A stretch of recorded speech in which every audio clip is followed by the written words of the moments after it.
Good afternoon, viewers, and welcome to the Uganda Society of Architects Presidential Debates. My name is Simon. I'll be the moderator for the day.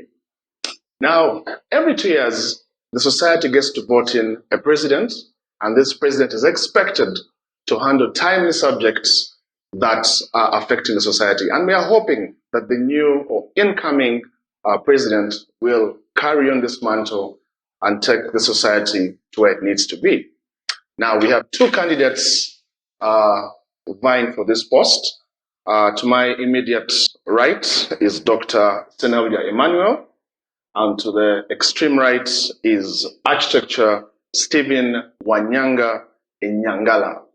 Now, we'll give them 2 minutes to briefly introduce themselves, and then we'll take it on with the main issue of the day. So I'll start with Dr. Senablia. Thank you all. This is a very monumental occasion that we've been longing for. As the moderator said, I'm Senablia Emmanuel, an architect and a PhD holder. Briefly, I'm not new to serving. This dates back from university days as a student. It goes on also to serve on council over the years. I've been a master president while I was at the university, and we championed some things that we shall discuss later on. I've also been a student representative on council previously. I've been vice president in the 19th council, and I'm now vying for the position of president in the 21st council. Thank you. Thank you, Doctor. We'll now hear from Architecture Stephen Wanyanga.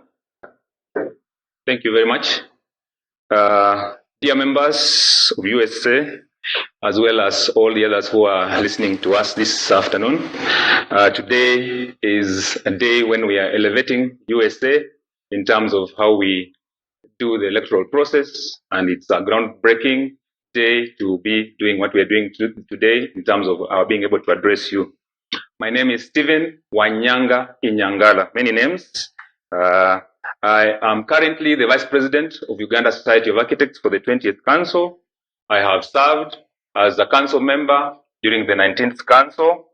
I am a practitioner. I am principal of a firm by the name of Dimensions Architects and Interior Designers. I am sure you have seen site signboards, Dimensions Architects and Interior Designers in the city. I have been a facilitator for several years of the USA ARB examination, professional examinations over a number of years. You will also recall me as the candidate or nominee who you nominated on the floor 2 years ago for presidency.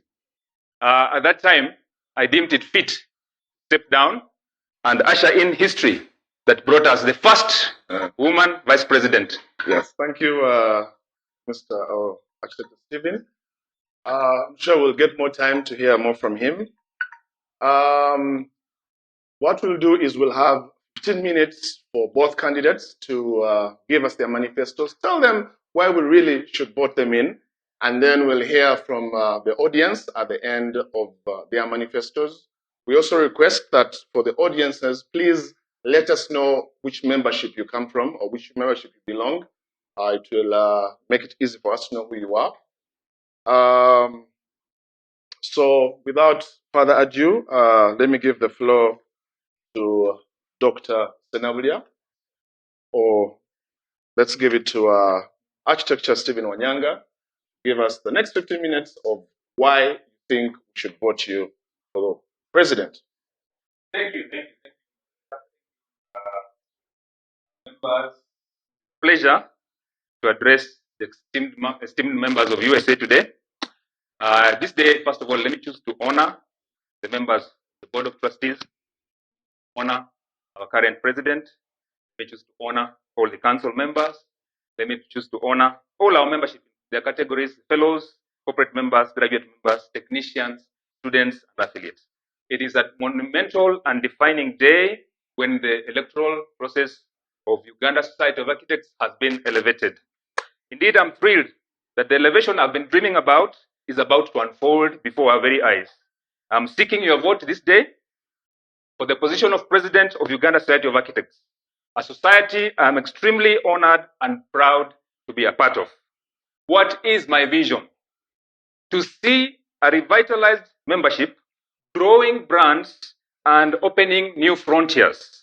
This vision encapsulates my desire to see members utilizing opportunities to grow individually and grow lasting brands.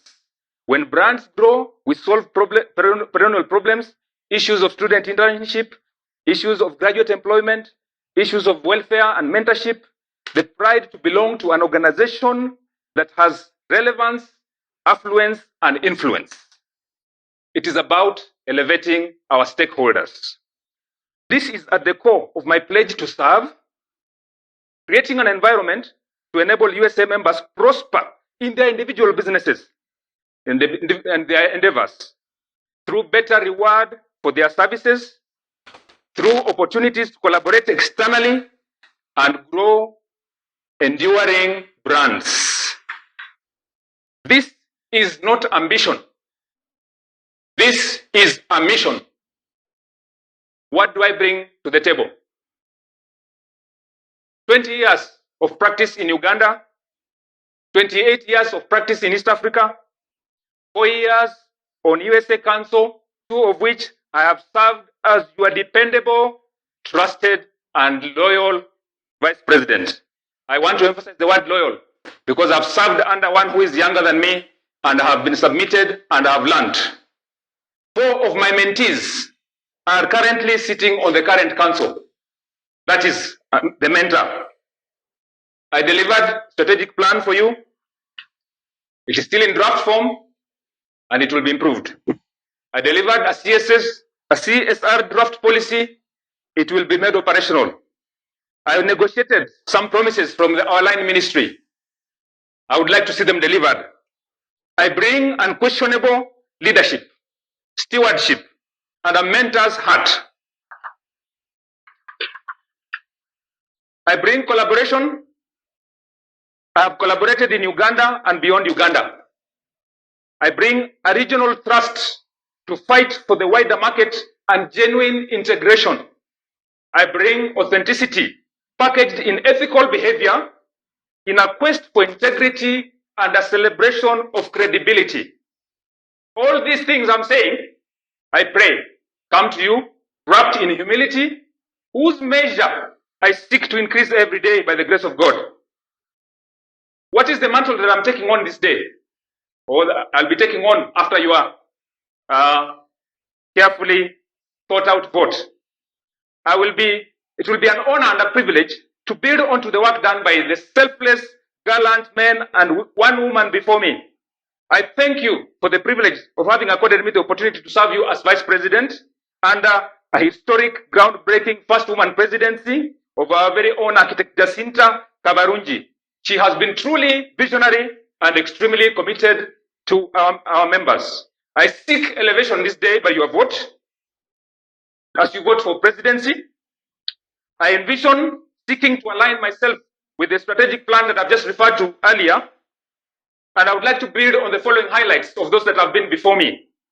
I remember when I joined USA, Architect Karatumba led with stability and brought about regional buoyancy. I remember Architect Kibamu, great internal stability and an active membership. I remember Architect Semogerere, a lot of intellectual discourse, exhibitions, and student empowerment. I remember Architect Chigundu, a groundbreaking first strategic plan for USA. I also remember AUA Congress. I remember Architect Turiahabwe, great engagements with stakeholders and extensive work on legal framework. I remember Architect Goloba, who I had the pleasure to serve under. He was great fun, he brought laughter, he brought an East African presidency, and he brought a region, he brought Uganda that the region was listening to. And I also want to thank God for Architect Jacinta, who has done a lot of redigging of the foundations, an overhaul of governance, and stellar international representation. Now, how do I want to build on these great previous achievements? First, I want to run with a vision, which is encapsulated in our strategic plan. And this has given us the framework in which we are going to work, putting together the thoughts processes that have gone into the previous councils. I want to look at uplifting engagements, to uplift the students in UTCs, to uplift students in schools of architecture, to be clear on their career paths, to be clear on their internship, to be clear on student activities, to be clear on accreditation. I would like to see enhancing value proposition for revitalized member participation. When we tackle graduate employment and mentorship issues, and lobby for architects and graduate architects to fill building committee positions, really that is on the table. Lobby for mainstreaming of scale of fees in practice, as well as for private sector. We have been engaging with the PPDA, and we do not want a stalling of this conversation that we've been having with PPDA in terms of seeking greater benefit from local content as well as from reservation schemes. I would like to see greater intellectual discourse, utilizing a blend of pedagogy, practice to activate chapters and special interest groups. I would like to collect on what I'm calling low-hanging fruit. This is following up on the immediate promises that we have been discussing with the line ministry, as well as other things that I've talked about before. I would like us to reinforce confidence through MOUs and protocols with the various stakeholders. With the ARB, issues of discipline and counseling to errand members, I would like to see also channeling of support to USA through ARB. With the NBRB, I would like to see smooth implementation of the Building Control Act. With the KCCA and other local authorities, I would like to see smooth and predictable approval process. I want to thank one young man who I was speaking to yesterday, and who told me that, please, when you become president, remember the following, that from KCCA we expect to have frequent rapport. We would like to have a transparency as the interface with the architects in terms of the processes and procedures. And for me, this is non-negotiable. My 20 years in practice here have taught me that we have to get KCCA to style up. I would like to see a situation where an architect walks into KCCA or any other local authority and they are treated with respect, the way lawyers are honored when they go into court as officers of the law. I would like to see us maximizing benefits from international affiliations, from IEE, East African Institute, in Africa Institute, and IUEA. I would like us to establish a culture of honor where we honor those who have served USA before us. So in summary, I want to elevate our stakeholders. I want to see our stakeholders elevated. I want to bring a fresh perspective, greater involvement, firmer commitment, and more resources to the society. I would like to see enhanced representation. I would like to see us negotiating with government bodies to be able to get our rightful place and to be able to be significant. I would like us to see meaningful engagement with universities across the board. In my course of facilitating, I listen to young people. In my course of mentoring trips to the universities and colleges, I listen to the young people. I know their heart. I would like to see the rightful placement of technicians. I would like to see increasing brand visibility for USA. It is a pity that during the last symposium, our line ministry confessed that they had never heard of us. And the honorable, let me not mention the name, confessed afterwards and said, these guys are so organized. Really? How can we be being given a compliment like that when we are the planners of wonderful, magnificent buildings in this city? Now, something about KCCA. We will request them to open our doors to us as stakeholders. And that is at the core of my heart. I would like to pick up the pledge that were given by Engineer Kankwasa when he came for our symposium, to walk to his office with a team of others who will be selected from amongst our membership to go and agree on how we can make the approval process smoother, free of corruption, without having those people in the corridors who become brokers and who are able to secure appointments better than the architect. It is not our portion. Now, let me talk a little bit about the team. As a leader and one with a mentor's eye, I reached out to suitably qualified members to vie for positions. I made it clear that they should see themselves not as my personal candidates, but as USA candidates. who will be elevated in their own right. I have desisted from public endorsement because that is a path that could lead to cronyism, factions, polarization, manipulation. We need a sober team for a united USA. I know USA voters, you are mature and you will present a winning team as the 21st Council to serve our membership. What is the legacy I would like to see?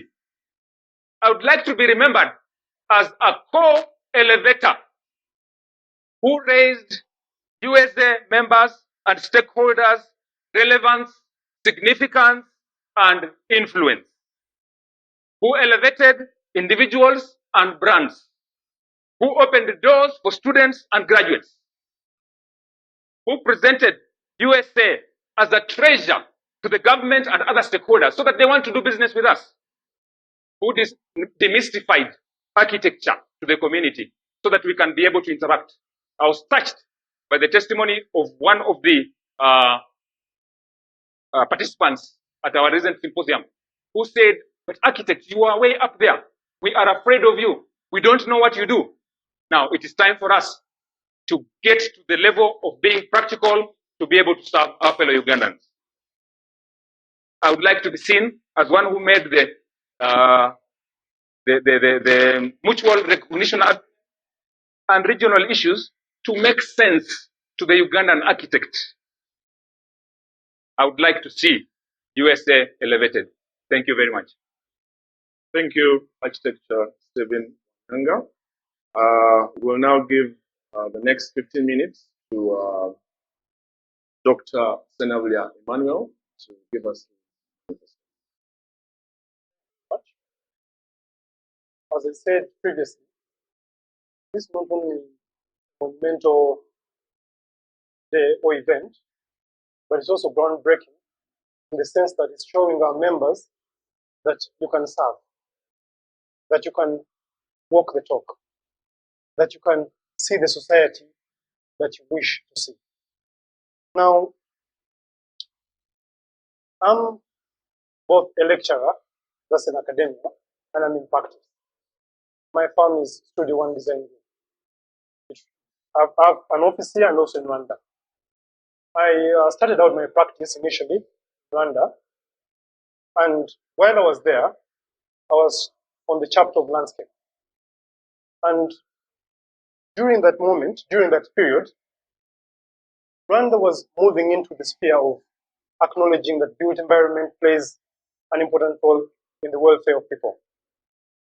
We not only championed the Green Building Council, that's up to now effective and it's dotting a lot of evidential results on the landscape of Rwanda, but it also improved the well-being of people. Now, I was there for 6 years. I came back to Uganda.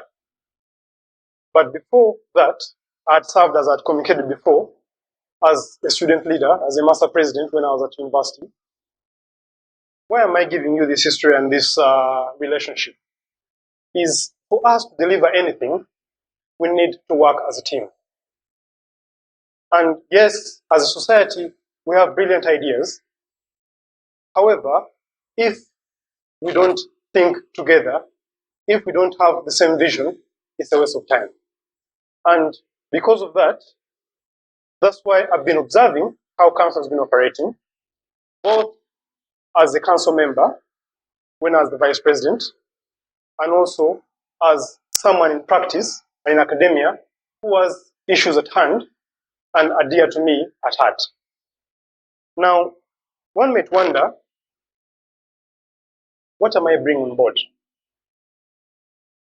As you all know, for the past couple of years, say 4 years or 5 years, we've had a trend of the interest of members going down in society affairs. And we are the same society, we are the same members, we are a family, but something is not ticking. So, with the interaction of fellow colleagues and also observation of the things that are happening, and of course the discourse I've been having with members, I was able to pinpoint 3 key issues that I think we can realistically address in these 2 years. Because the truth is, change is a constant. And whether we like it or not, change is with us. We shouldn't look at ourselves as only the Uganda Society of Architects. We should look at ourselves as professionals in the built environment that are at the forefront of the industry. That means we have members within us, we have other professionals that we collaborate with, but we also have our region to work with. And with those said, I'm benching on 3 points: bridging the gap, improving or working on the welfare of members, and the media campaign. Now, I'll later go on by what I mean by breaking down these 3 pillars of growth. But we all remember, or we all know, what the vision and the goals are for our society. So with bridging the gap, we don't just happen to be lucky that I'm running for president. I happen to be at the level that comes between the seniors, seasoned architects, and also the fresh architects. What does that mean? That allows me to have fresh insights of what someone goes through from a student to a graduate member to becoming a registered architect. But I also relate with our older generation architects and also our mentors on how things used to be done previously and what needs to be done to uphold all those visions that have been done before. So we need to have intentional placement. What do I mean by this? In bridging the gap, our society is no longer that we have only architects. We have people in academia. We have people who are practicing interior design. We have landscape architects, and of course the mainstream practice of architecture. We need to have a program that makes all these members feel recognized and welcome. And this has already started with the chapters that we are championing. For example, I'm part of the initiative for the Uganda Green Building Council, and together we've made strides with my experience I gained or I brought when I was practicing in Rwanda. Now, one might wonder that how are you going to bridge the gap between these professional bodies or these disciplines? Because in other areas, if I'm to benchmark, which is a key aspect in growth, for example, AAK, they have paraprofessionals recognized as chapters. And within there, you can pick out and recognize mentors. Now, from the onset, as students are going through the process of architecture, and also as graduate members, there's a lot of getting lost. There's a lot of floating around. However, if we know the champions or the people to go to in the different chapters, it gives people a chance to interact with these mentors as mentees and pick out and actually find out which field do I want to celebrate as an architect. Now, that may sound very simple, but it's important in people knowing where they belong. And when we achieve that, we shall go far in stopping on fighting or sharing the small jobs, but thinking of also other jobs that currently are being taken up by foreigners. Now, still on the mentorship, as I've said, I happen to be in academia, and also in practice. Now, what I've been doing when I was trying to see the divide reduced is I was calling architects in practice to come and interface with our students, because I'm in academia, as I said, interface with our students in presentations, and that allowed them to see student work in a different spirit. But not only that, it also allowed them to know where it's going wrong by the time you get someone to be a graduate member or to be practicing in your firm. So we have an interaction of members actually wanting to come and give service in academia. Now, that goes without saying that the closer we have people in practice interacting with those in academia and the students, the better in preparing our students for the field that they're coming into. Now, when I go to the media campaign, point, which is the second pillar of fostering our growth, long before we had stakeholders and sponsors, product manufacturers and suppliers coming to us to partner with us. However, as years go by, we are becoming like the prodigal son. We go to them when we want support, and then when all that is said and done, we go back and retract. We go for symposiums, CPDs, and it's like it's a lecture room, it's a conference. Yet, architects, we are creative. We are here to explore new horizons. So, if, for example, we were to come up with a catalog, we all know, as the leaders in the built environment, our word is very key in determining the direction the industry is taking. So if every quarter or every month we are having a catalog that recognizes product suppliers and manufacturers, and people know that when I have a project going on, I can refer to that catalog. That is, that is a win-win situation for our stakeholders and also us as the architects. Then, still further with the collaborative initiatives with stakeholders, we have scenarios where we have housing expos, we have entities like National Housing holding barazas and expos, and they draw big crowds. However, when we have our own, it's not the case. We do not have to reinvent the wheel. We can tap into this resource. We can partner with them because they're willing to partner with us, and then give them the professional aspect to these exhibitions. That gives us mileage in what the public expects from us. Because after all the acts and the laws that we go by, governments have put them in place to protect and serve the public. So what better way to actually go out in the public with already those that have established a relationship with the public? Now, that goes without saying that even in-house, we have partnerships that we can support. What do I mean by this? We can't, as USA, distance ourselves from ARP. Yes, it may be our regulatory and statutory body, and we are the lobby group, but we are the same people. So if we can come up with a relationship that allows us to interface professionally, but also in terms of community relationship, the media campaign will become the talk of town. I have an idea that I've been discussing with a few colleagues that, for example, we as colleagues, we hardly recognize or appreciate our fellow members. However, if we divided it or we spread it over a quarterly basis or monthly and say every month we're going to recognize an architect's project in Uganda, by the time that project is discussed amongst us, we are learning, we are fostering partnerships, and it's giving the owner or the author of the project to share the challenges and the positives of that project. Now, needless to say that that will be bringing or building a database. That database or a library can be a tool to equip the media in pushing out material to the public on a regular basis. Because one of the things we're suffering with is we can't keep up with the content supply.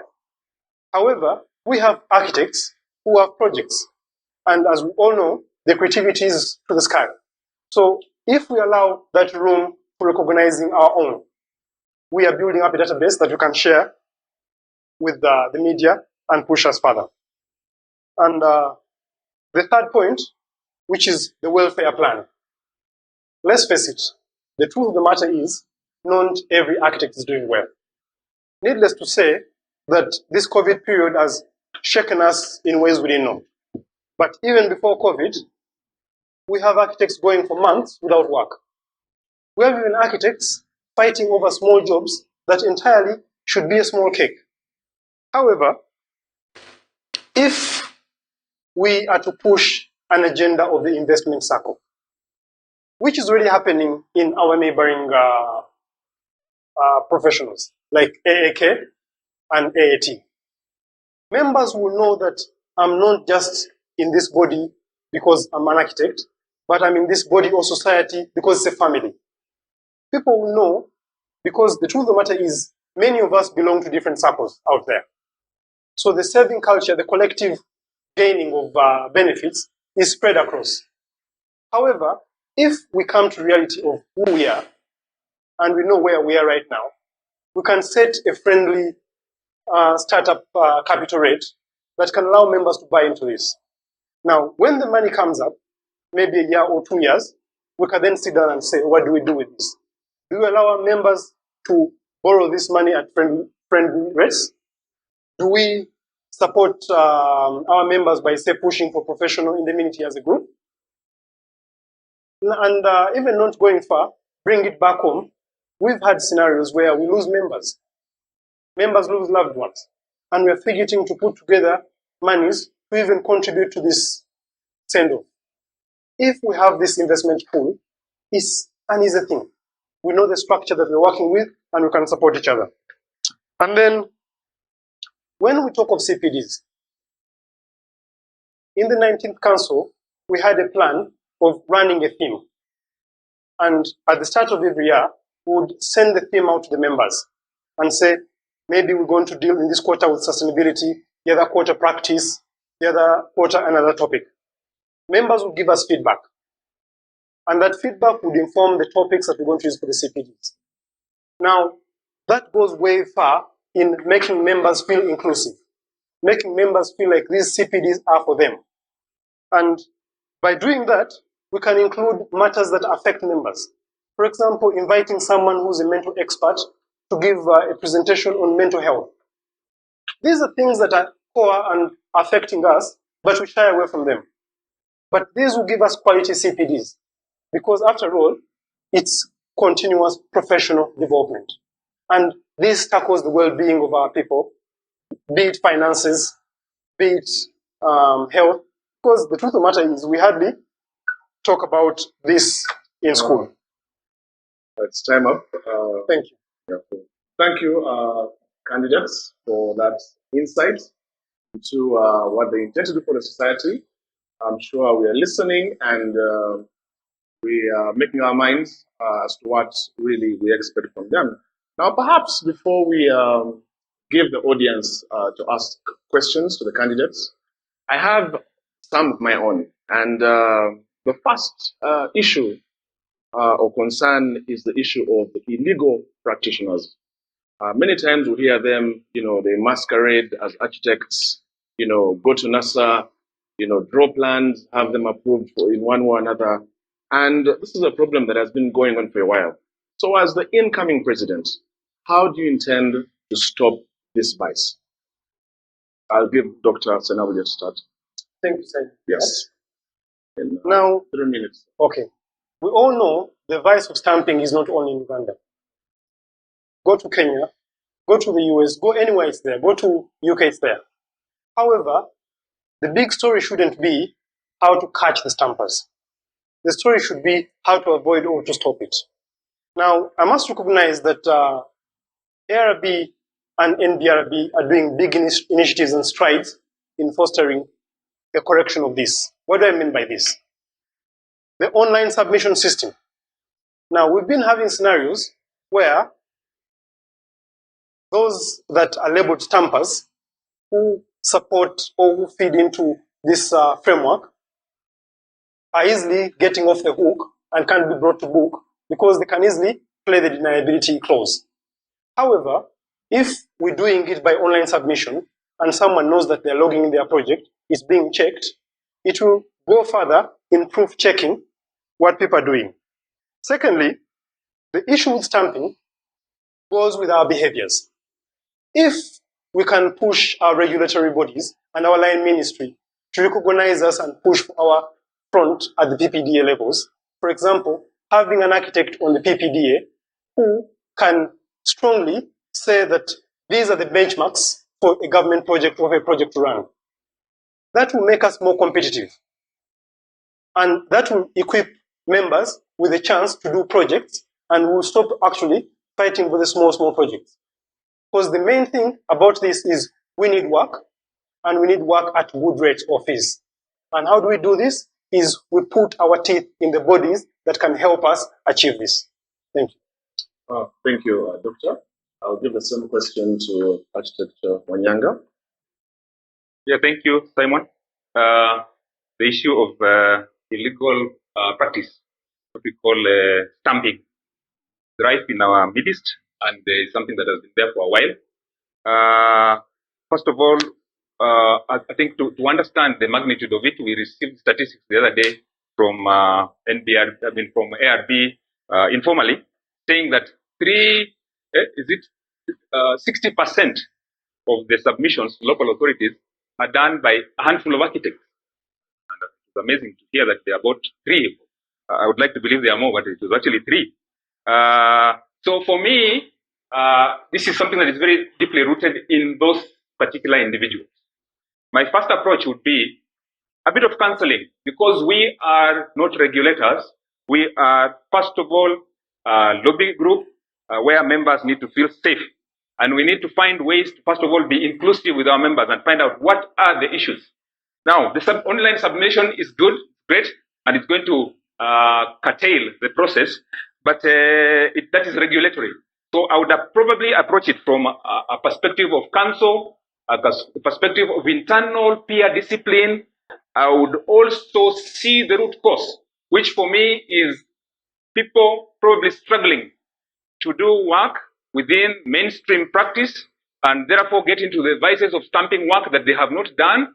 And one of the issues that we are discussing at the moment is the presence of architects within government bodies. We have been discussing with the NBRB that there are so many opportunities that are going to come up as we implement the Building Control Act. I believe that this should be able to help alleviate the issue of unemployment. And so if those who are stamping because of unemployment, there is going to be a solution there. The very seasoned stampers who keep on denying that they're stampers, for me, my approach would be, because this discipline has not worked, maybe the online submission may help in terms of regulation, but if the heart is more inclined towards stamping, then we need to change our approach a little bit to these individuals. And I think at some point the individuals can be identified. Unfortunately, I think they've been fast tracked towards ARB more before we deal with them ourselves as USA. And I think I would like an opportunity to do a bit of counseling. I trained as a counselor for several months. I can be able to sit down with an individual and walk them through the process, try and understand their day, try and understand their month, try and understand their year, try and understand their economy. What is it they are going through that makes them do all this stamping, so that we are able to understand the individuals and cancel them out of them. And I must say that we've had some progress. When I looked at the names that have been floated around recently as stampers, there are a few that have reformed. So we are on course, and hopefully with other interventions like I've talked about, we should be able to get to a level where we have less and less of that vice. Thank you. All right, thank you, Architect Wanyanga. The second question is about graduate trainees. Dr. Senabia tackled a little bit about it, but the question is, we have students that come out of these universities every year. We have students from Makerere, Chambogo, Nkozi, the Inter-University of East Africa, that find or have challenges with their trainings or finding training. As the president, what is the way forward, or how do you tackle this issue? I'll start with Architect Wanyanga. Thank you, Simon. This is one of the things that is very close to my heart. As you heard me speak before, I have been to UTCs, I've been to schools of architecture, and spoken to the young people in terms of options of career path. What else can you do with the training that you have as an architect? Number two, the immediate need usually would be internship. And that is one of the key things that I try and do personally to make sure that any student that comes to my office looking for a place for internship, if I do not have the opportunity within my office, I make a call to the secretariat and follow up to see that the individual has had placement. When it comes to, and that happens for whether somebody is coming from a UTC or they're coming from a school of architecture. Now, one of the other things is, after the internship, there's usually need for now proper employment. And that is where, when I talk about how to elevate our stakeholders, because the people we are looking at to employ them are in practice. They have their own limitations. They have practices, which at sometimes may be struggling according to what is happening in the economy. The other times they may be doing well. And so one of the things that I was saying about growth is to see that, one, we have collaboration between our members to do bigger projects. The times that we get projects around and the requirements for the projects are so high. Recently, we had to write to NSSF and tell them, look, you cannot be asking us for a project of 150,000 square meters when there's none like that in Uganda. So that continuous engagement needs to be there so that some of the top projects, some of the big projects can be done by us Ugandans in this country. That way, as practices grow, we can be able to employ the graduates. I've also talked about the opportunities that we are looking at with government, and this one shall follow up. I was shocked to find out that at our line ministry, there are vacancies for 7 architects required. And maybe this information is not out there somewhere. So we need to now look out and talk to these members and say, what is your interest? What is your goal? What is your desire? There may be those who want to join academia. There may be those who want to join government. There may be those who want to join private sector, and to see how to make room for them. But at the core of this is prosperity of the employers, those who are already in practice at the moment, to be able to have the space to take them on, or government, or academia, the places where there's continuity either for further studies or to get into mainstream practice. So for me, we need to empower our architects through collaboration, through being able to get good projects within the country, local content, reservation schemes, and the PPDA to be able to recognize our scale of fees. Because at the moment, we've been operating in an environment where PPDA does not recognize our scale of fees. So as architects, you go and compete for fees until some people charge nothing. One time I was listening to somebody telling me that even so-and-so, a big name, charges at some silly percentage. Now, time up. Thank you. Secretary Wanyanga. Thank you so much. I'll send the same question to Dr. Senamulya. Thank you, Simon. I'm in the business of getting my students placements both as industrial training, but also following up with them when they finish and graduate as graduate architects. Now, one thing that I've noticed is the relationship of the people in practice, the members in practice, and the members in academia, and our students is an assumed relationship. However, we need to boldly accept that we need to be mentored.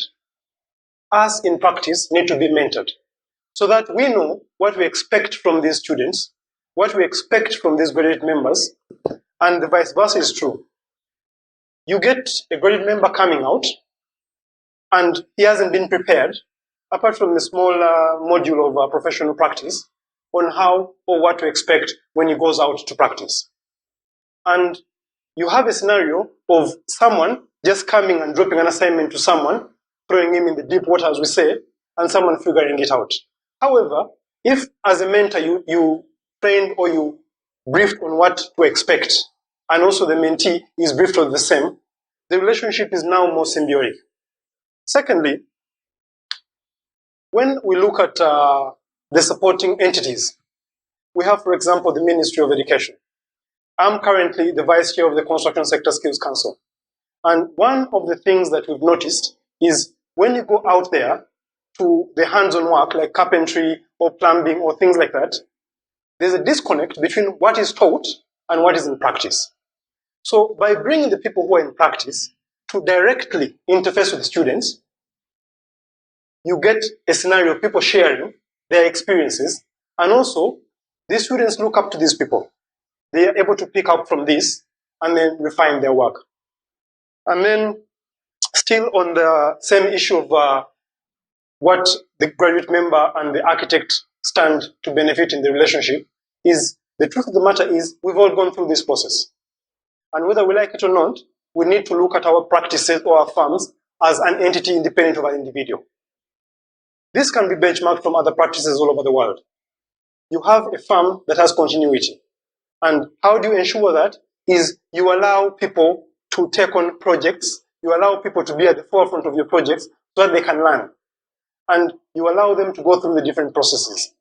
This also goes back to as a student, so that we can advise our students on the categorization of the projects.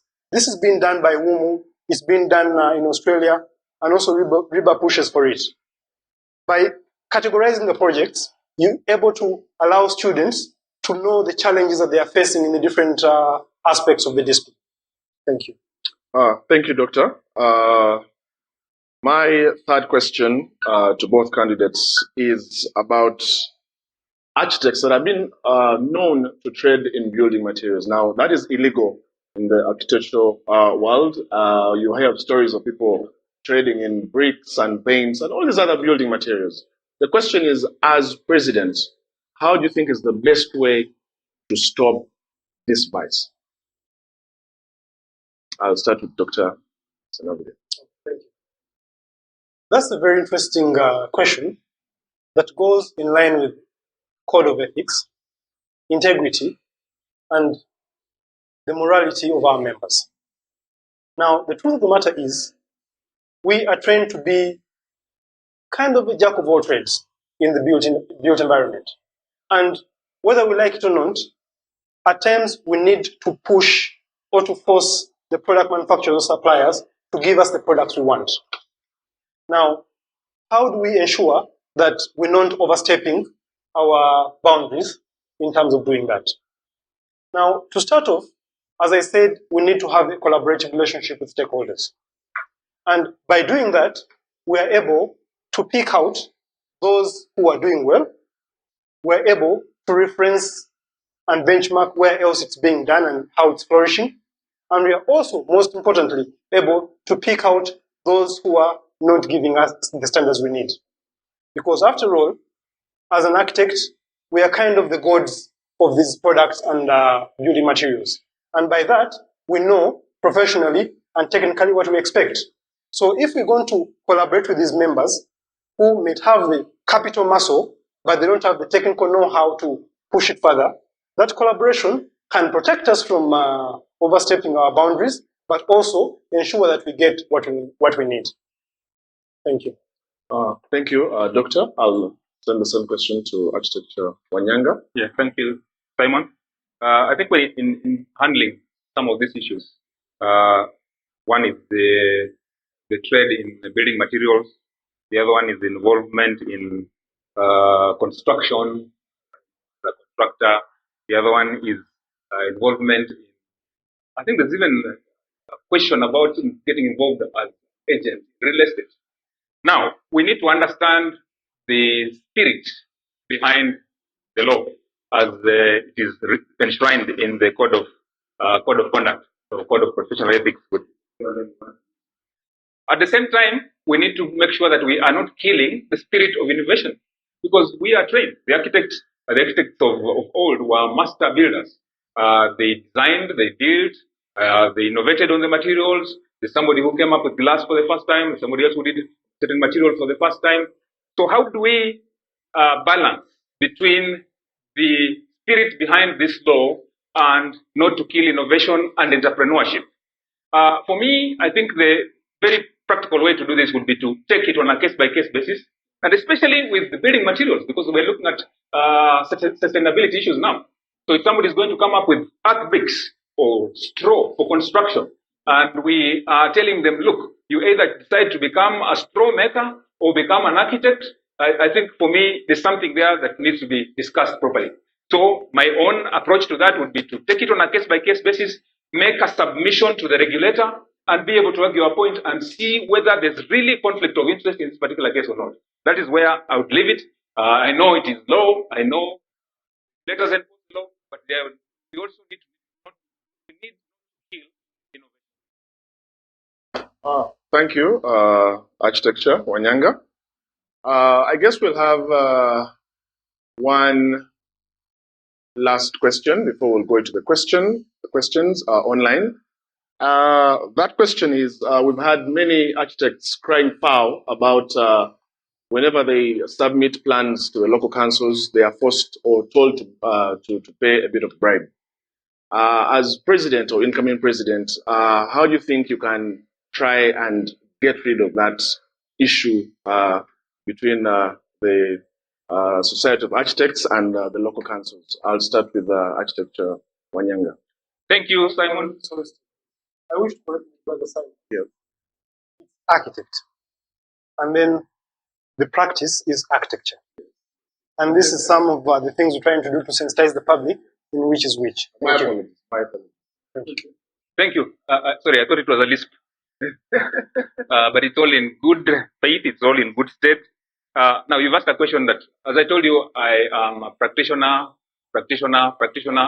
Then there's a bit of my DNA, mentorship. Now, where they meet. In terms of the frustrations that we get as architects when we submit plans to the local authority, it is ridiculous. I already talked about it. In relation to KCCA. I said that one of the things if members elect me, one of my first stops, my first 100 days is to go to KCCA, talk to Mr. Kankwasa and say, you came to us and spoke to us, read to us a message given to you by the executive director, and this is what you said. Now, can we sit down and discuss how members are going to be able to get their plans out of here within the 30 days of the law? Or if there's a reason, can we have it written back? And it's been done before. It's been done before with the former executive director at KCCA. Number two, I had a meeting with the NBRB, the executive secretary of NBRB and the compliance officer of NBRB, where I represented the USA. And we went through a list of the problems that we struggle with. One, first of all, at the moment, we're struggling with the implementation of the Building Control Act. So there's been an excuse that we don't have enough building control officers on the ground. But anyway, that's an excuse now. Before, there's been other excuses. Secondly, there's the issue of corruption, which is what you're talking about. Now, interestingly, in our meeting, NBRB now, the way it is constituted, it has got a law enforcement arm. The enforcement officer was called into that meeting, and she was asked to listen to my story. Now, my story was this one. I had a submission to make in Mukono recently. When I made the submission, I sent my representative from the office. He went and made the submission, and he came back and said, these people are saying you call them. So I called them. And they said, but you know how these things work. We want to meet you at the site. I said, fine. I drove to the site and met them. And they said, you know how it works. Shall we give you a formal receipt for this amount? Or shall we give you a mix of this and that? Or shall you? I told them, I'm the vice president of Uganda Society of Architects. So be careful how you address me. I would like my projects approved because the client came to me knowing that as a senior member of Uganda Society of Architects, I'll be able to get this approval. And I told him, we have 30 days within which to get this approval. And I was able to get that. Now, what the officer told me is that they want to institute a legal process. Any report of bribery, and members, listen to me, any report of bribery, the minutes are there. Please read the minutes that have been circulated. Maybe they'll be there at the AGM. Any report of bribery. And now this is where, as members, we need to come out. Because the problem is we also want to protect these people sometimes. Because maybe there's helped you in the past. Maybe you are fearful of something else. You are fearful of repercussion. Now, we discussed in detail, which I cannot disclose now, how the process is going to work. But I want to assure you, any solicitation, any attempt to induce or for you to be induced into bribery, please submit the details and you will get help. Thank you, Arch. I'll send the same question to Dr. Senabulia. Thank you, Simon. Yes. Now, this is an issue that is very... It's a vice that I can't even put in any soft language. But one thing I know is in the municipalities or the cities, the vice is on another level as compared to the small districts or the rural districts that are upcoming. And when you look at it, is our architect representation on these bodies is very fluid and at times even non-existent. Now, currently, there's a call by NBRB to empower these building committees all over the country, starting from the cities to municipalities to the districts. Now, first of all, there's the issue of ignorance and utter ignorance. And that goes ahead with the stubbornness that people have. Now, when we're trying to see through the Building Control Act 3 years ago, we had stakeholder engagements and realized that actually some people didn't know what our scope was. So you submit something, and on the committee, you have people who are not technically competent to review a design, or even sometimes they're seeing something for the first time. Someone maybe was a councillor and is sitting on the building committee, and you expect this person to understand the repercussion of the questions they're asking, to understand the implication of delaying a project. Because a delayed project is a delayed investment, is a loss financially. So, first of all, if we empower these building committees and have our members spread all over these committees, that is one step in ensuring that we have a voice there. Secondly, if we go digital, like our friends are doing in AAK, we root out the chances of stories of this entity is not there, this person has given this comment, this person has called you to meet to site to discuss receipt issues. If something is digital, there is a streamlined process of doing it. You pay, it goes on the system. You submit a project, automatically the comments on your project come up there. So first of all, that cuts off the middleman, because the middleman is the biggest vice that we're having in terms of delays and sitting on our projects. Because at times, when they realize that someone knows the law and knows what is due to him, you somehow get away and you get your project delivered. If they realize that they can push you around, then it's a different story. However, if there's a proper streamlined process of how a project moves from being submitted to being deferred or to being approved, it will help us in rooting out those middlemen who frustrate the process. Secondly, I'll preach the technical aspect. Let's go technical, and technical. And let us separate the politics of these municipalities from the technicality. The truth of the matter is, these bodies charge a lot of money and get a lot of money. And we are a big tax base in the entities. Thank if you. we sit down... Time up, Dr. Senabia. Thank you, candidates, for giving us your views on these timely issues. These are issues that are very important to the society, I believe. I'm sure we have many other questions from the audience that they'll want to pose to the candidates. Please be audible, and like I said, let us know from which membership you come from. Are we ready for the questions? Okay, so let's have the first one.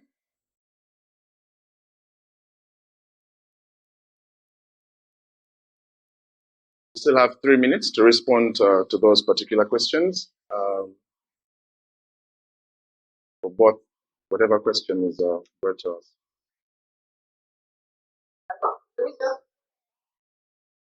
You put up your hand, you'll have access to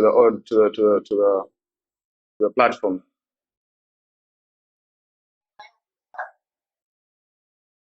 Okay, so give us your question, please.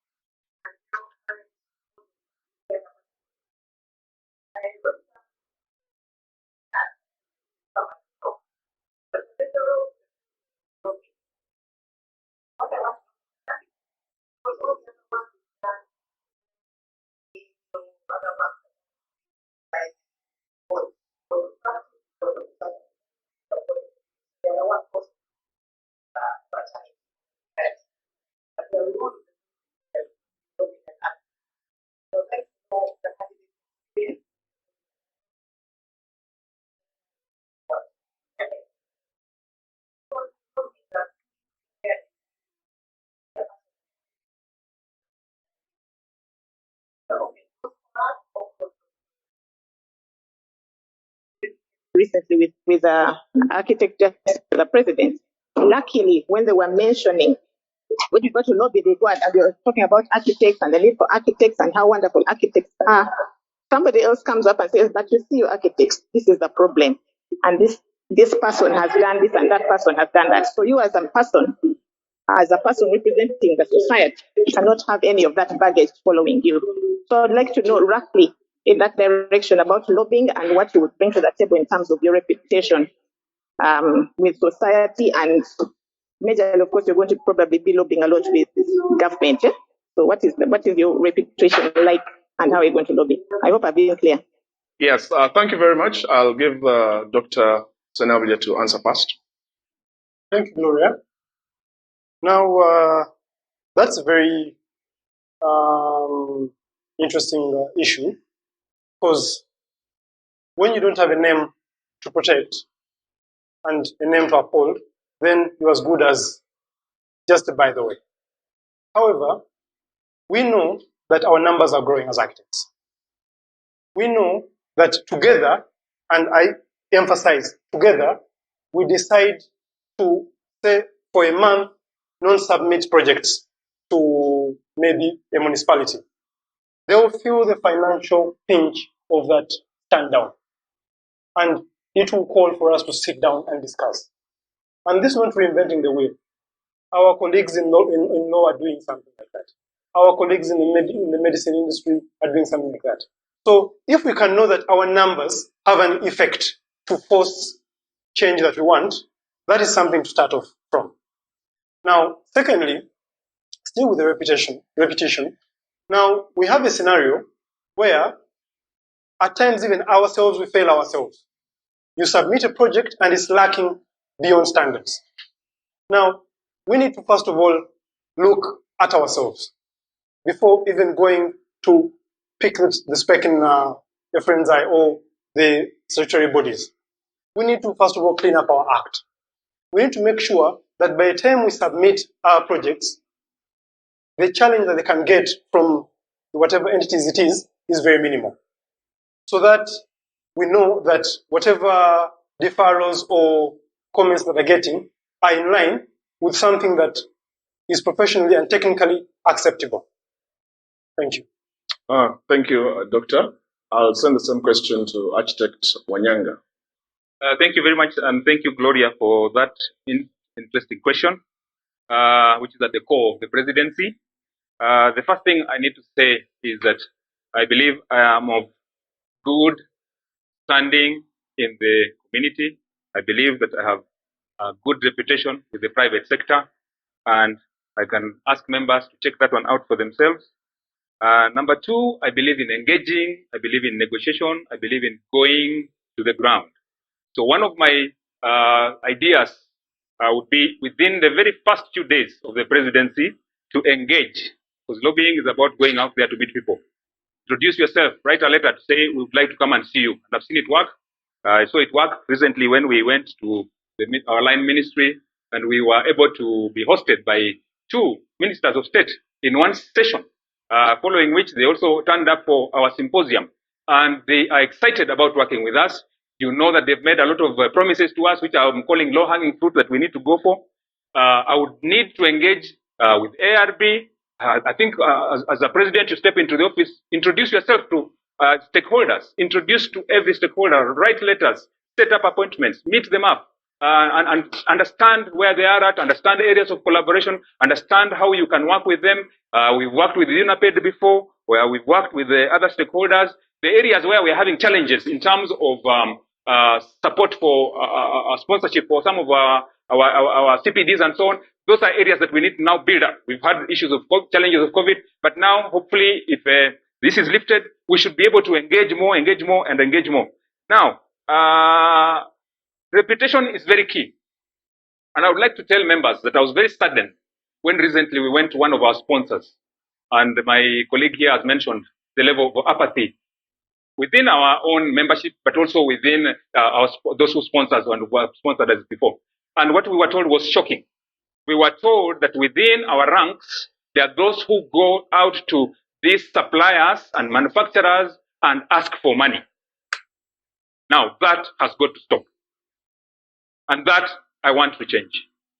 So, I will engage and engage and engage. 2, I have already started the engagement process. And that is to continue. Thank you. Thank you. Since we still have time, can I add on something? Yes, you could add on something in the next 20 seconds.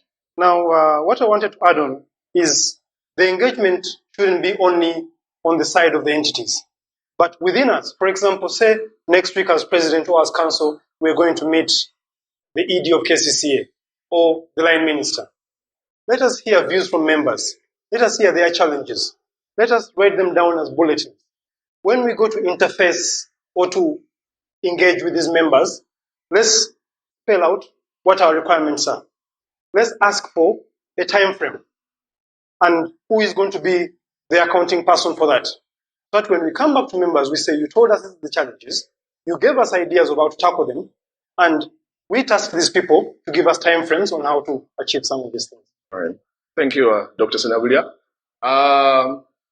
Let's go to the second question. Do we have someone online?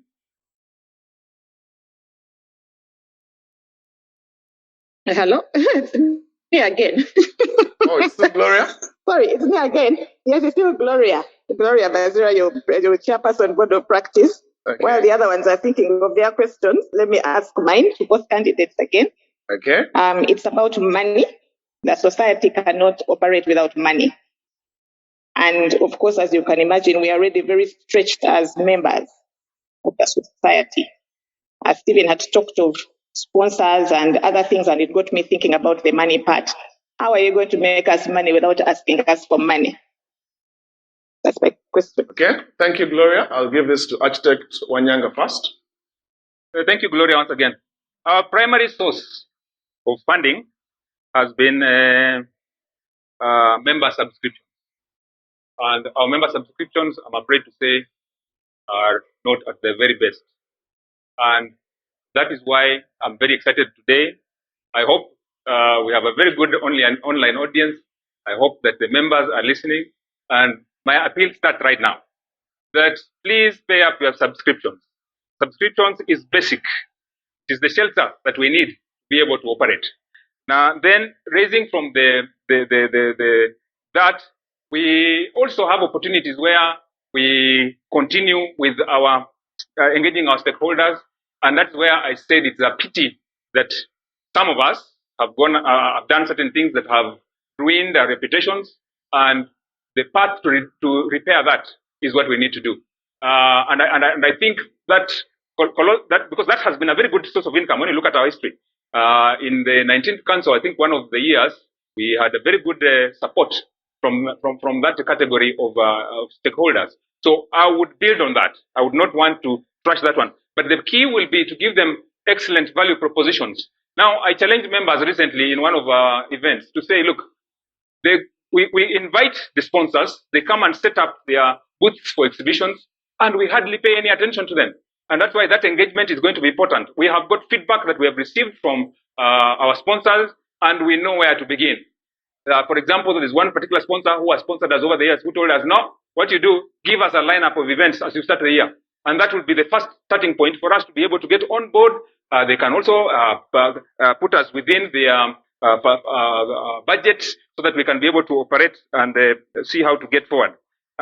Unfortunately, we have very little support from government at this time. I think this year we received 5 million shillings. When we talked to the minister, he was laughing. He was saying 5 million shillings. I mean, the level of significance. He laughed. He said 5 million, 5 billion. Now, the door is open for negotiations. And that is why we don't want to have a start, stop kind of business. We want to have continuity. We want to be able to engage from where it was. You want to come and cook while the fire is still on. You don't want to have the fire go out and you come back and start lighting the fire again. That engagement must continue. The low-hanging fruit we need to go for. So that is where I would want that momentum to be able to continue. Thank you. All right. Thank you, Architect Wanyanga. I'll send the same question to Dr. Senabulia. Thank you. As my colleague has mentioned, during our 19th Council, we came into office with a financial burden, I should put it like that. And we managed to turn around things.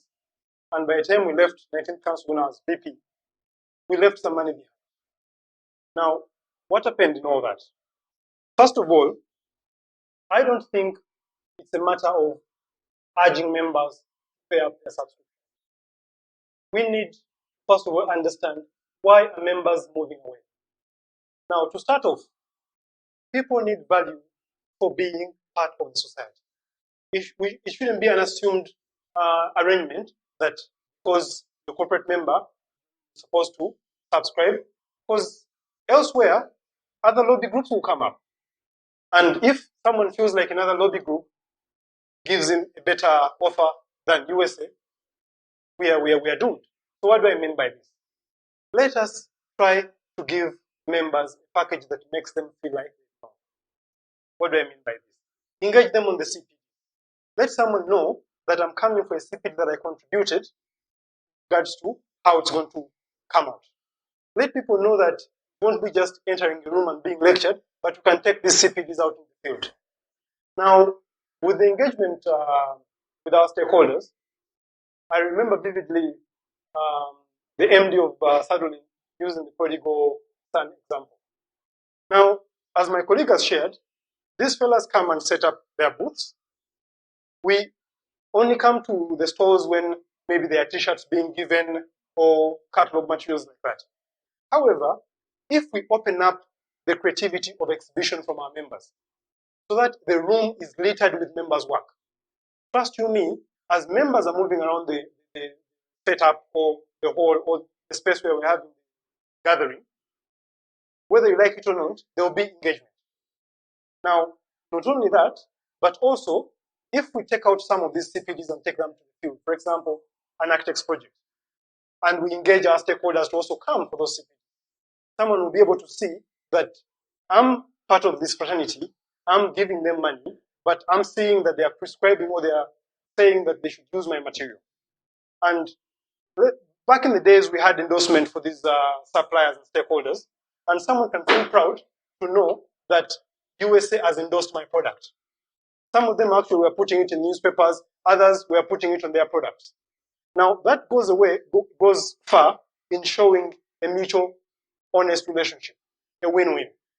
So I think with regards to funding, that's one angle. Secondly, we know we have a financial pool from the ministries. I remember in the 19th Council, we had gone so many years without getting funding from aligned ministries. And I remember... I'll have to cut you short, Doctor. Let's go to the next question. I hope they've tried to answer you, Gloria. Do you have someone else there?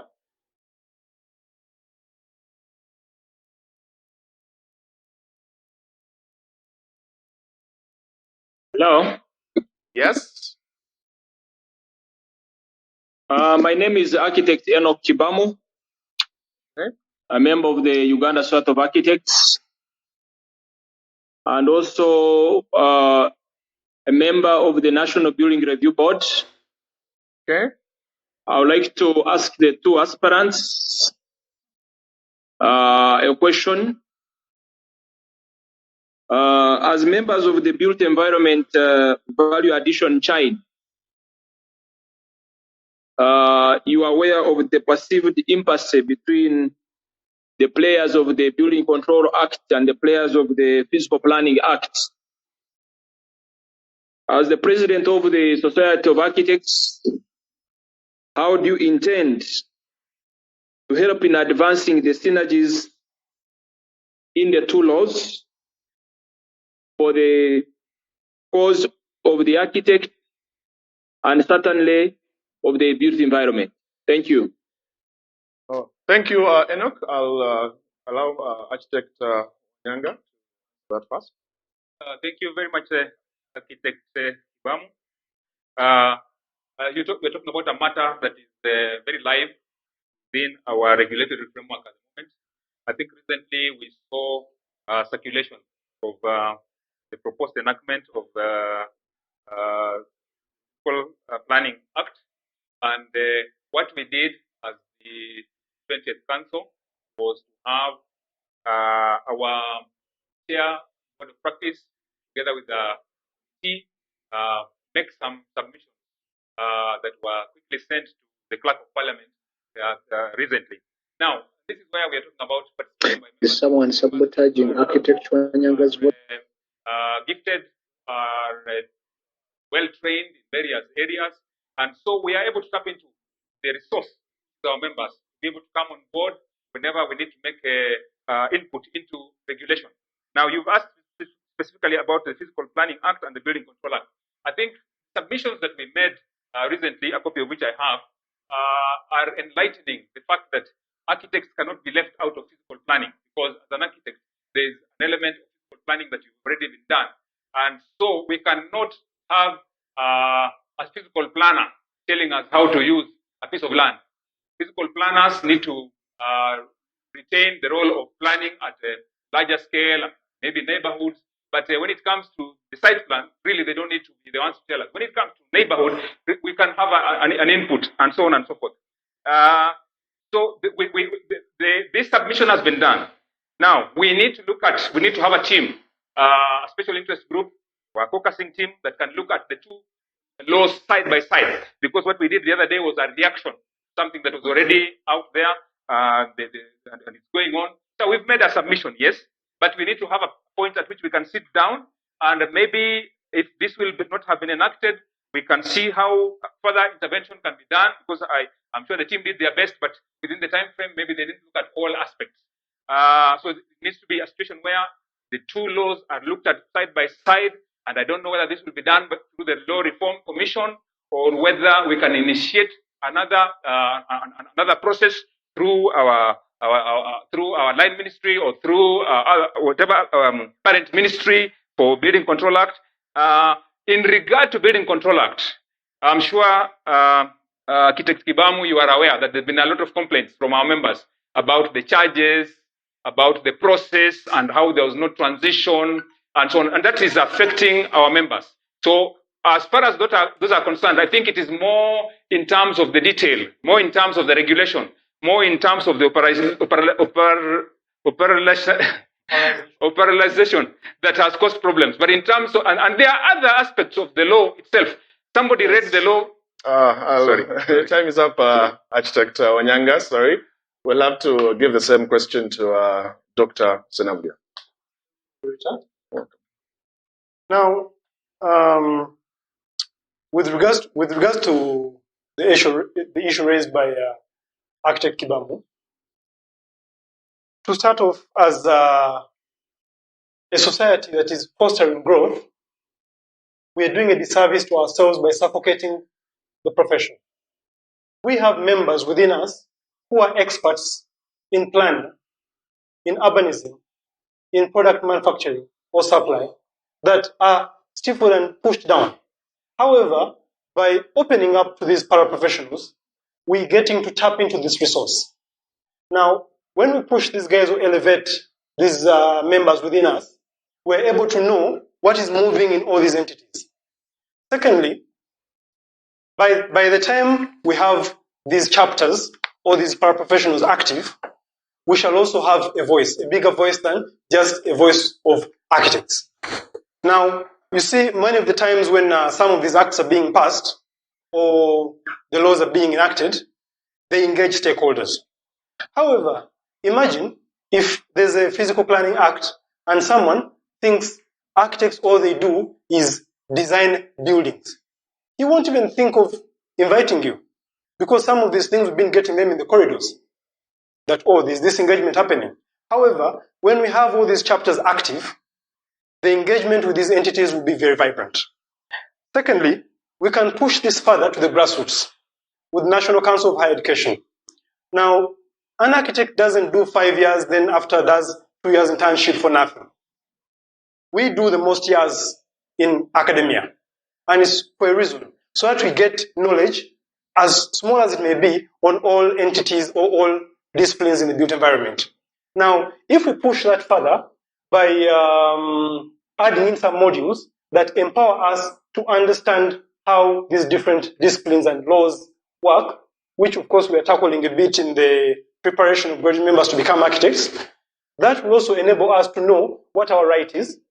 It will enable us to know how to protect our right, and it will enable us to know where we can lose and where we can come out to protect. All right. Thank you, candidates.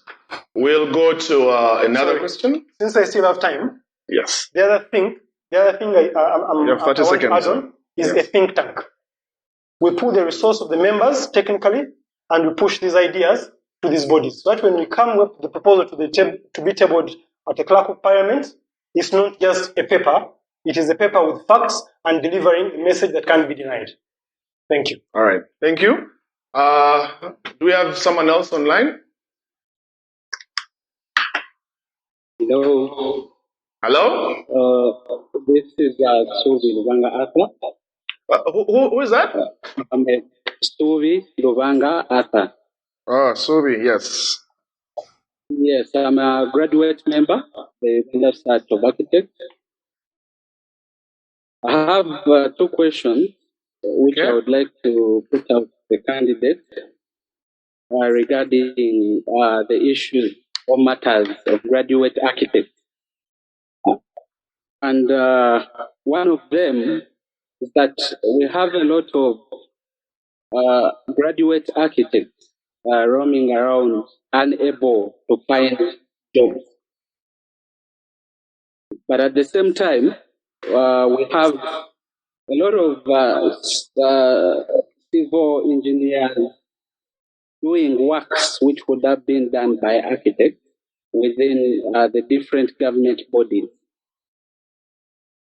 So my question would be, what would the candidates do to enable the different graduate architects be able to take up these jobs, say on municipalities, town councils, and the new cities that are coming? Because yes.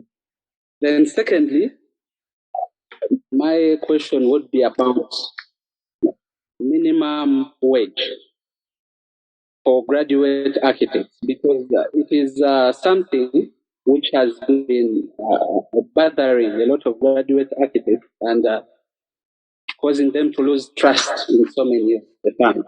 So I would like to get an opinion of the candidates on that issue. Thank you. All right. Thank you, Suvi. I'll hand Architect Wanyanga to answer the two. We'll give you maybe 4 minutes, 2 minutes each for each question. Yeah, thank you, Arthur Subi. We had indicated before that in our engagements with the NBRB, we have a lot of openings for jobs within the building the building committees once they are operationalized. And then I've also mentioned that there are jobs within our parent ministry, our line ministry, Ministry of Housing, Ministry of Lands, Housing and Urban Development. We also need to speak to our other sister ministries, Ministry of Works. I know we have some architects at Ministry of Works, and I know there are other ministries that would have placements. But now the problem has been the coordination. And as I said earlier on, I was surprised to hear that there are 7 vacancies at the ministry, at our line ministry. So, Arthur, you are in good hands. The communication has opened as far as placement with government jobs are concerned. What you might also like to know is that we sent out word to see how architects can get onto the building control committees, initially on a voluntary basis, but then eventually to take up these positions on a substantive basis. Now, sometimes we don't get the full response that we want, but also you need to know that we have more vacancies than the number of architects. We have more than 1,000 local authorities, and district councils, and all those, and yet we have only 300 architects registered. Now, including graduates, technicians, we are thinking 600. So that is open. Now we need to come out, and that's where I talked about the first few weeks time in office, engaging stakeholders. So we listen to you graduates who are here. What is your direction you're looking at? Are you looking at academia? Are you looking at practice? Are you looking at working in government? And we can do that guidance accordingly. As I told you, mentorship is at the core of my life. Minimum wage. Now, my advice has always been, first of all, I think we need to have a level at which it makes sense that pay to graduates starts at a level where they are able to pay rent, leave, come to work, have some money to buy some nice clothes, and so on and so forth. Now, the key to growing and earning money, and this I'm talking to you as a mentor, is to do work that is excellent to a level that if I am the one employing you, because I've put my time training you, I will be challenged to pay you more. Because I'll know that if I don't pay you more, somebody else is going to pay you. So what my feeling has been, what my ethos has been, is to have a comfortable entry level. But after that, have a process through which you can show your competence. Why should I, as principal of a firm, outsource rendering services, because when I look around my office, nobody can render. When I look around country, nobody is making models. So you need to acquire skills, and that is one of my messages to the young people. Just build up the skills. No one will ever take away those skills from you. And I'm telling you, the economy is going to pay you for it. The economy will reward you for it. If it doesn't reward you, somewhere else is going to give you a reward. So build your skills, come with confidence to the offices of the practitioners, show your skills, show what you have, and you are going to earn your money. The conversation about minimum wage sounds a bit regulatory, but I think it can be a discussion to be had to say, now, how do we make sure that we are starting off our graduates at a level where they are not looking around looking like they have been rained on? Thank you. Thank you, Architect Wanyanga. I'll pass the question to Dr. Senablia to give us his view. 4 minutes, 2 for each of the question. Okay, thank you. To respond to graduate architect Subi's concern, first of all, if you see how our constitution and our bylaws and our operation as a society is tailor-made more for the corporate architect and less for the other members. Now, that is the genesis that we need to first of all understand. What do I mean by this? The graduate members are not just members that we tag along because they are in the same discipline. We know that before we become corporate members, we were once students, we became graduate members, then we eventually became corporates. So the engagement that I'm talking about is understanding the value proposition of what mentorship is about. Because many a times, we don't get this pushed through schools of architecture. So someone thinks that when I finish school, I go look for a job, start working, and start practicing. And most cases, if you look at the trend, by the time someone gets registered and becomes a corporate architect, he wants to run off and start his own practice. So it goes also with our culture. If our offices or our practices allow for collaborative working, allow for the growth of our members, we shall have a lot of pushing on of skills to the members. Now, still with the graduate members. Now, we need to have an intentional empowerment system so that as a graduate member, you know how the umbrella protects you. Now, what do I mean by that? We have a chance with our colleagues in ARB to push for some of these other positions in entities like building officer, building inspector, that don't require high technical competence to be given to our members down the chain, like the graduate members.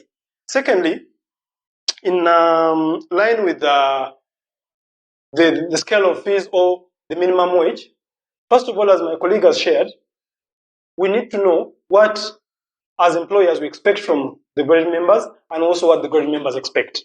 And we need to be transparent. We need to remember that we were once graduate members and we are fostering growth of those members. So allow them to go through the process of our practice. Don't shy away from sharing information with them because the only way they can grow is when they know how a practice is run. And that's how they can know that a practice has many disciplines within it. So we need to enforce this relationship so that when a graduate member is in your office, he's not just tucked on a desk just to draft.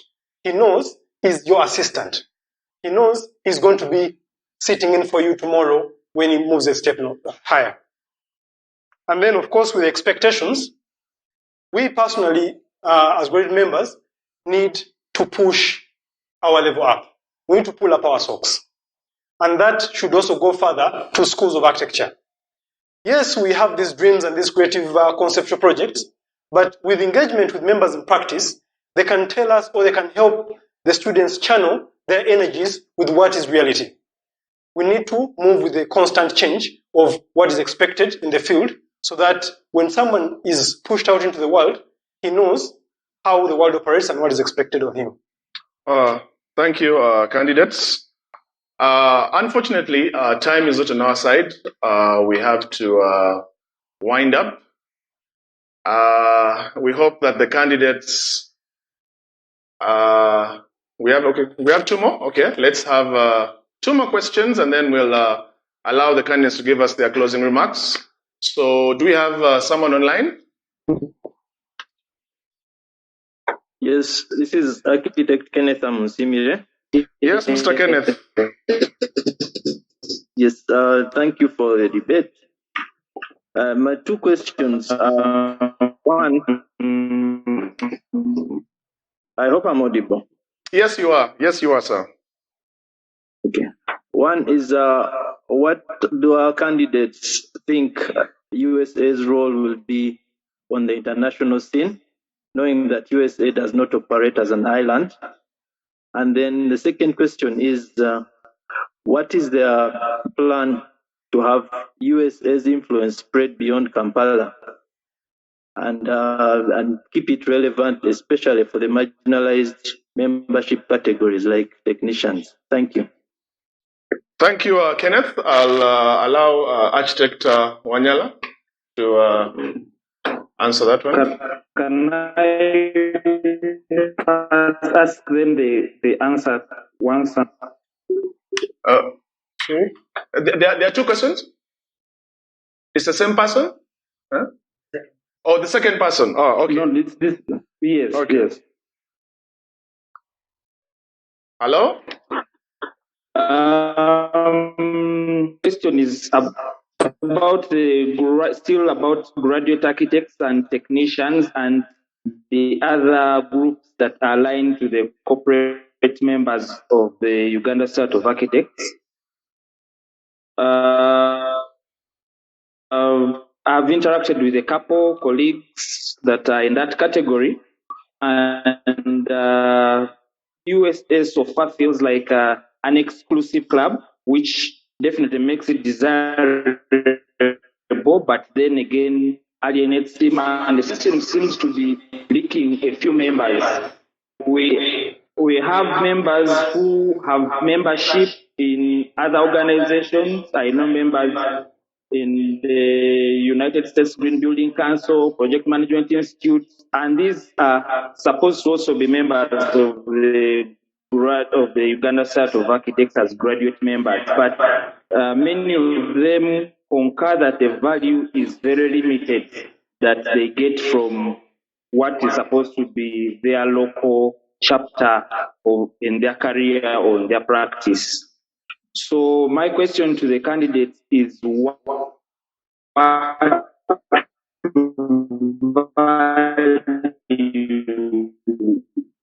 will they specific and technicians, because it's very alienated from the mainstream?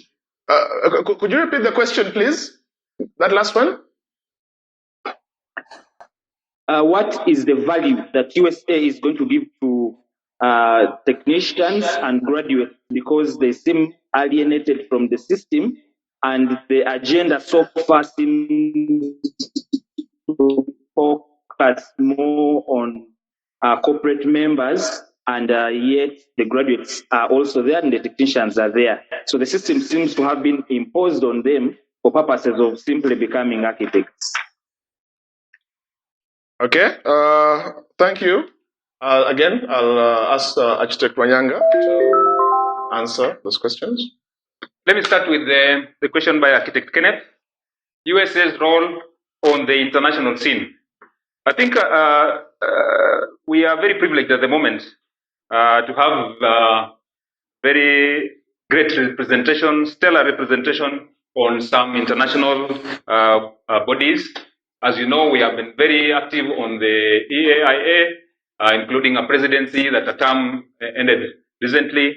We have very vibrant members on that, and we need to have more engagements in terms of reasonable input, especially with regard to the examination, the professional examination processes, and all the other areas that we are trying to align within the region. AUA, we have stellar representation there through Architect Musana, and at the international scene, we have got a great representation there from President Jacinta. Now, for me, I see this as USA going out there, being relevant, having a sense of presence, and USA brand being recognizable, so that we can know that we have architects in Uganda. They can know that people are well-trained, they're qualified, they can contribute to international discussions and intellectual discourse. We were challenged the other day by the minister to say we have to be intellectuals. So I think for me, that is the level of engagement at that level, so that every global issue, every regional issue, we have got great representation, and people can say, yes, we have got representation from Uganda. Now, USA's influence beyond Kampala, and especially for the marginalized. I think that's what I was trying to get here. Now, first of all, beyond Kampala, as you're aware, and as I read to you at the beginning, I have been practicing in East Africa for 28 years, 20 in Uganda, East Africa, 28 years. Now, if we talk about borders, I'm one of those who desires not just mutual recognition agreement or cross-border practice. For me, my desire is no border practice. I would like a situation where I can send my technician to a farm in Kigali to see how they keep their city clean, or how they have moved with the green building agenda. I would like to be able to send my technician to train in a farm in Nairobi. I would like a situation where if somebody has a desire and they have been longing to say, I know this farm, I have seen their work, I would like to work for them, a situation where the immigration within the region, and this is where I want to see proper integration. My heart is for proper integration, because believe you me, from my 28 years, I know what the borders mean. I know what no borders would mean to people and opportunities. And as one who has benefited from hospitality in that area, I would be one to look for, and that's one of the primary engagements I would like to have, is to see where do we start in terms of making, and I think I read it to you, how do we make the mutual recognition agreement and the regional integration a reality and of benefit to Uganda? And that is something that we would like to ask on the table. Now, I know that there are cases where some of our neighbors have felt a little bit intimidated. I don't know if it's intimidation. But for me, whatever it is, protectionism, whatever it is, I would like to, and that is where I think initially we just need to engage with AAK, engage with Tanzania, engage with Rwanda, ask them questions, and be honest about the integration. Is it for us? Is it not for us? Is it going to be on a reciprocity basis, or is it going to be as open as possible? Obviously, with some level of regulation to make sure that it's not just free for all. But anyway, it's not free for all. It's not easy to just walk across the border and set up something. You have to be intentional. You have to think about it. You have to plan. And so for that one who has planned, and many of you have called me once in a while when you've had challenges across the jurisdictions, and I have made phone calls. Now that is for Kenneth. USA as an exclusive club. I think let's begin from the beginning. The beginning is an invite to belong. And these invites are sent out, and we come out to colleges. You saw me in your universities, you saw me in your colleges. Some of you have called me because I left my number with everybody who asked for it. Call me, and we have helped with the placements. We have helped with that. That is a process we want to continue and take a level higher. Now, when you are invited to the table, please partake of what is on that table. Don't sit in a corner and feel like you don't belong. I was very, very encouraged when I saw a young man who came to the table where our Madam President was sitting during the symposium, asked to greet Madam, greeted her, chatted with her. As we were walking out with the minister, he walked majestically and bowed and said, Madam Minister, can I take a picture? Now, that is the attitude. And this is at the core of mentorship. Now, we want to mentor you. And that's why I want to come to the place where you are, to tell you what to do. And for those of you who are there when I came to the UTCs and the schools of architecture, I told you what I expect of you when you come to my office. I told you the confidence. And not just work for my office, you should work for any office. Present yourself. Don't operate through the interview as if you are, sorry. Yeah, I get a little bit passionate when I talk about this. For me, young men, you are at my core, and I feel sad when a young man who has trained so hard, done so many years of university at the top of their class, and they are feeling small. Do not feel small. Come forward. We have invited you to the table. Come to the table. Talk to us. We want to understand what you are saying. Now, after the invitation, it will be up to us to make you more and more comfortable. Now, when you are coming to me, I might be thinking about something else. Strike the conversation. Ask for what you want. This is open for you. And if there's an office where you have gone and been treated badly, We repent. We apologize on behalf of that architect who treated you badly. But the doors are open. Please walk in, discuss with us. Now, value propositions. The strategic plan, which as I mentioned to you, I was at the core of, we have got value propositions for every category of membership. And we are going to engage. We are going to engage to the level where we are having every membership group. We talk to you, we understand your needs, we capture them in writing, and we are going to have them as clear goals, as strategic initiatives, with KPIs, and with an implementation metrics, so that we can tell you by this time, this request that you have made, we need to give you an answer. Thank you very much. All right, thank you, Architect Wanyanga. We'll give the same question to Dr. Sinavlia, and then we'll wrap this up. Thank you. One question came from Architect Amsimiri Ken. I don't know where the other question came from, but I would have wished to address him by name. But to start off, we have a challenge with communication. We have a communication flow. When you look at our neighbors who subscribe to these international bodies, which we also subscribe to, you see them participating in competitions, student competitions. You see them sending their students over there for congress or whatever functions that are there, but somehow we're left behind. So to start off, we need to address the issue of communication. Let us, before even we think of bigger partnerships, let us first digest and take in the communication flow. We have chances where our members at corporate level, at graduate member level, at student, can engage with the global village, with on levels of competition.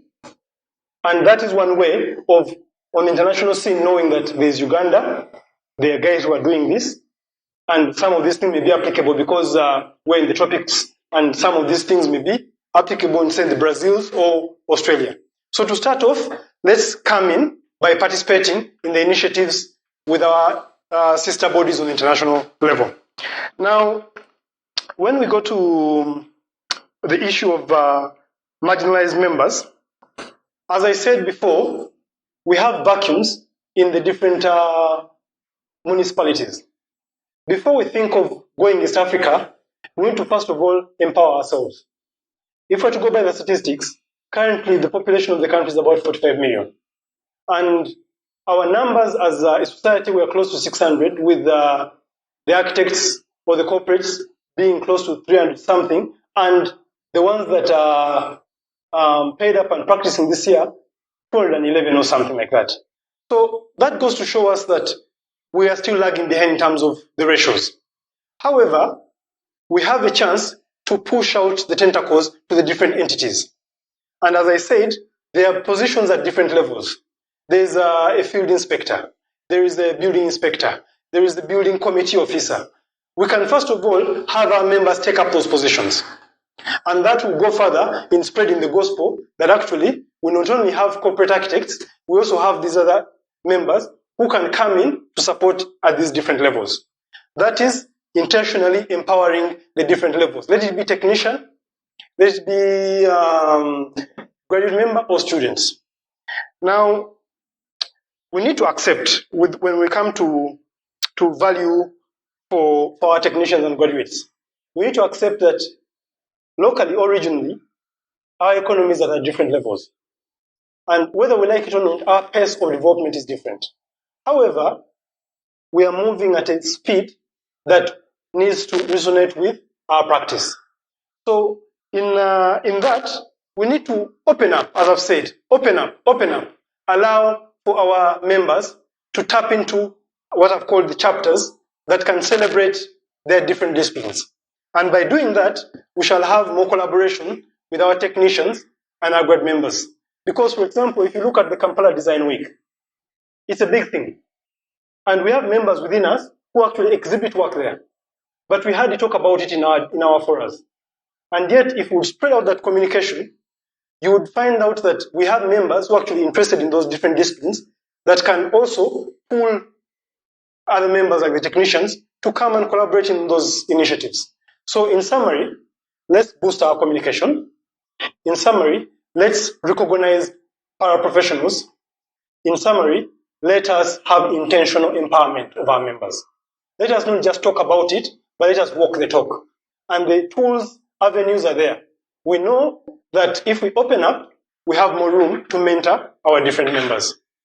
Thank you. Thank you, candidates. Like I was saying, we would have loved to continue this debate, but time is not on our side. We hope the candidates have been audible enough. We hope they've been eloquent enough and have given you solutions to some of these issues that are of importance to the society. I think before we close this, let's allow or give them 3 to 4 minutes to give us their closing remarks, and then we'll call this a day. I'll start with Dr. Senabulia. Thank you. Yes. Now, to start off, I must applaud the society for the energy and the zeal they've displayed during this election process. We've not seen something like this before. The energy is up there. And that makes us wonder, where is this energy coming from?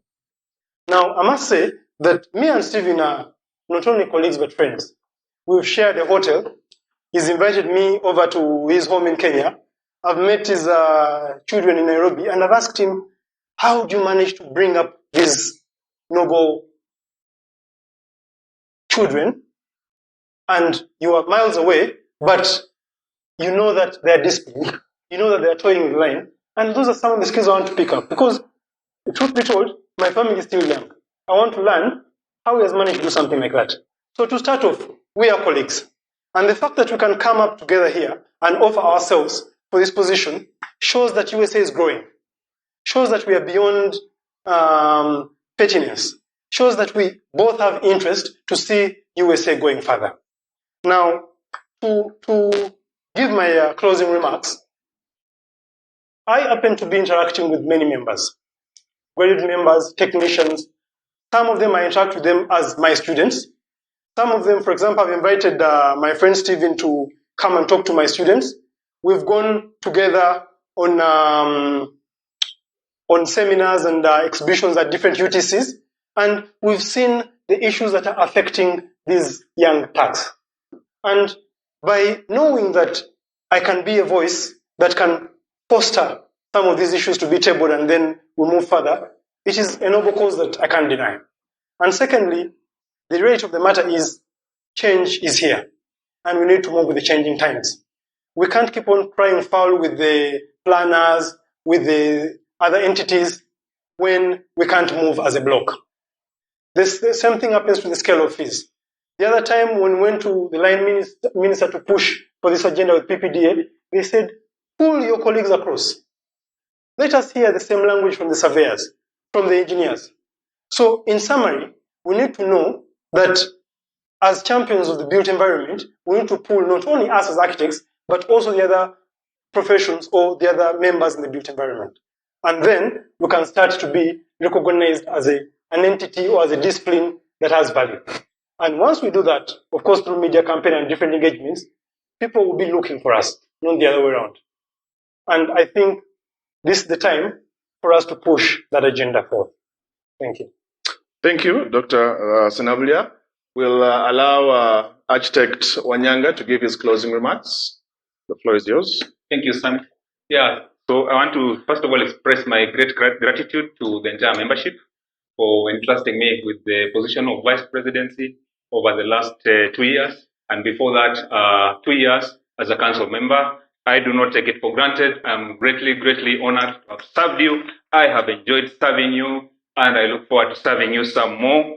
I'm inspired to serve. I'm driven by servant leadership.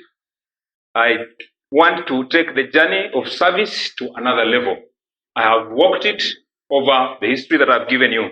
I'm ready to elevate to the presidency. I'm ready to elevate stakeholders. I want to thank my colleague, Doctor. As he says, we are very good friends. When you meet us, we are laughing. So there is no divide. Absolutely no divide.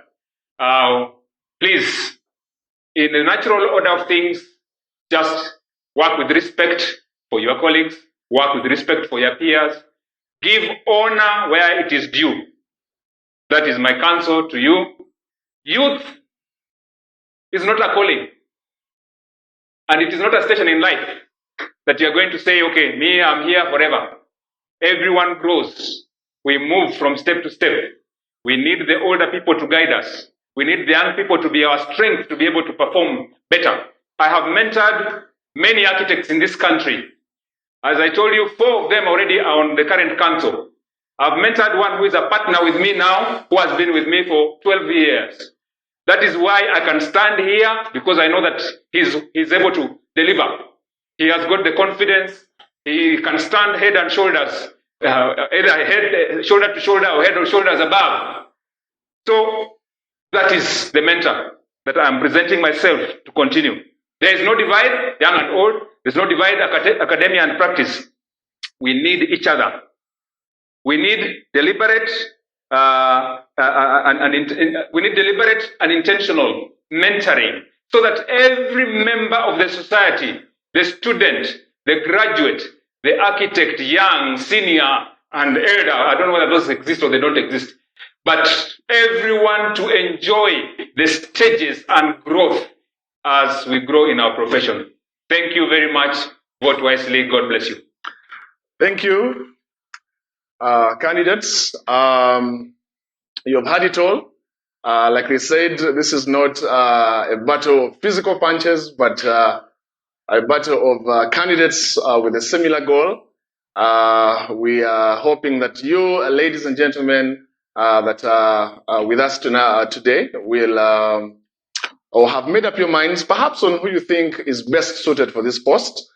So as the moderator, I'll say, will it be Architect Stephen Wanyanga Enyangala, or will it be Dr. Senabria Emmanuel? I'm sure we'll find out on Friday. Thank you for being great viewers. We have to stop this debate right about now. And thank you. Thank you, candidates. Thank you for being part of this. It was a pleasure to host you. Thank you. Thank you.